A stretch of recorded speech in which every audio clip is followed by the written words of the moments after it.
To give us your name. Oh, I'm sorry. My name is Mark Robinson. I live at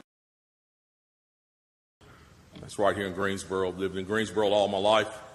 I didn't have time to write a fancy speech. I didn't have time to, I didn't have the resource of an English teacher to sit down and write a speech with at school today and be, brought over here or practice or anything.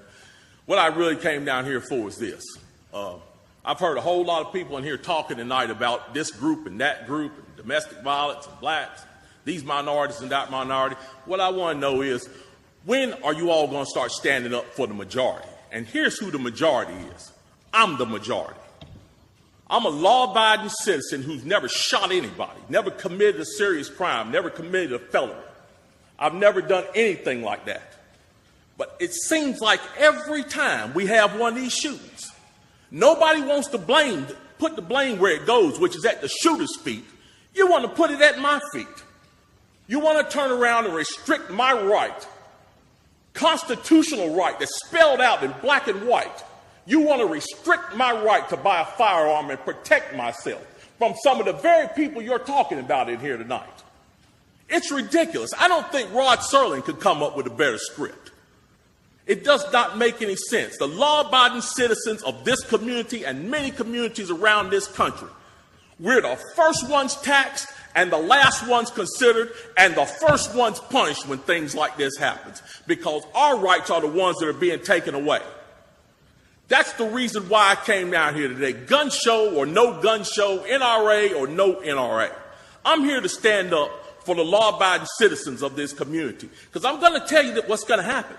You can take the guns away from us all you want to. You all write a law, I follow the law, I'll bring my guns down here, I'll turn them in. But here's what's going to happen. The Crips and the Bloods on the other side of town, they're not going to turn their guns in. They're going to hold on to them. And what's going to happen when you have to send the police down there to go take them? The police can barely enforce the law as it is. As what I see, we demonize the police, criminalize and vilify the police, and we make the criminals into victims. And we're talking about restricting guns? How are you going to do that? How are you going to do that when the police department's already hamstrung? You're not going to be able to go down here and take these guns from these criminals. So the criminals are going to hold on to their guns. They're still going to have them. They're still going to break in my house, and they're still going to shoot me with them. And guess who's going to be the one that suffers? It's going to be me. Well, I'm here to tell you tonight, it is not going to happen without a fight. And when I say fight, I don't mean shots fired. I don't mean fist thrown. I mean I'm going to come down here to this city council and raise hell just like these loonies from the left do until you listen to the majority of the people in this city. And I am the majority.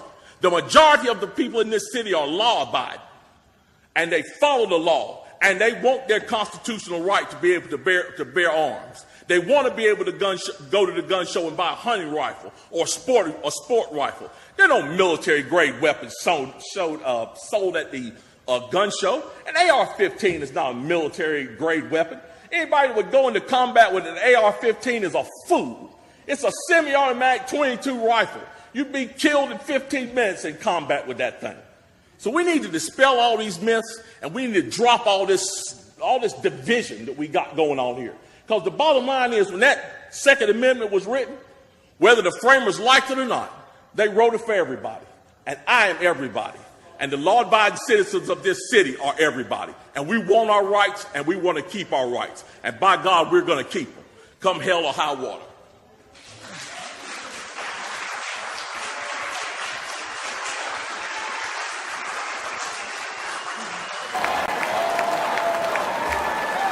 Thank you, thank you, thank you. First and foremost, I want to give thanks to my Lord and Savior Jesus Christ for giving us my life and health and strength, allowing me to be here and allowing us to live in this blessed and prosperous land. I am Mark Robinson. I am the first black lieutenant governor of North Carolina. And come November, I plan on being the first black governor of North Carolina.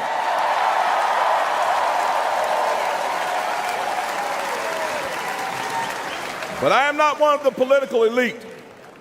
I grew up poor as the ninth of 10 kids in Greensboro with an alcoholic father who beat my mother. I love to tell you that I graduated from high school, found success Never worried about money again, but I can't. I lost 2 jobs, 2 manufacturing jobs because of NAFTA, which, by the way, Joe Biden voted for. Politicians in D.C. made bad decisions, and people like me suffered. I lost my car and my house. I was desperate. But you know, my story isn't unique. A couple of months ago in my travels, I stopped at a gas station. As I was leaving, a man walked out with a beer, and he looked very stressed. He got in his car, and I could see him holding an envelope. My heart dropped, because years ago, I held one just like it. It was bankruptcy papers. I could see the fear on his face. And it took me back to lying awake at night with that gnawing worrying, debating which bills weren't going to get paid. Unfortunately, many families today are having that same experience. Under Joe Biden, grocery prices have skyrocketed, and gas has nearly doubled.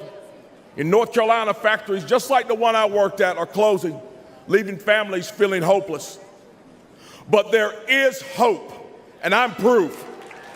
My wife and I never gave up. We kept our faith. We worked hard and made it through those tough times. Now I stand before you on the verge of becoming the first black governor of North Carolina.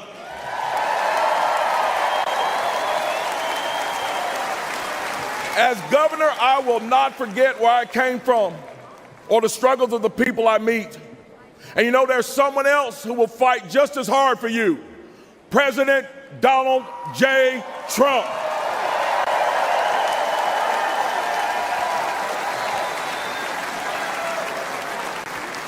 The brave heart of our time, President Trump, had our economy roaring.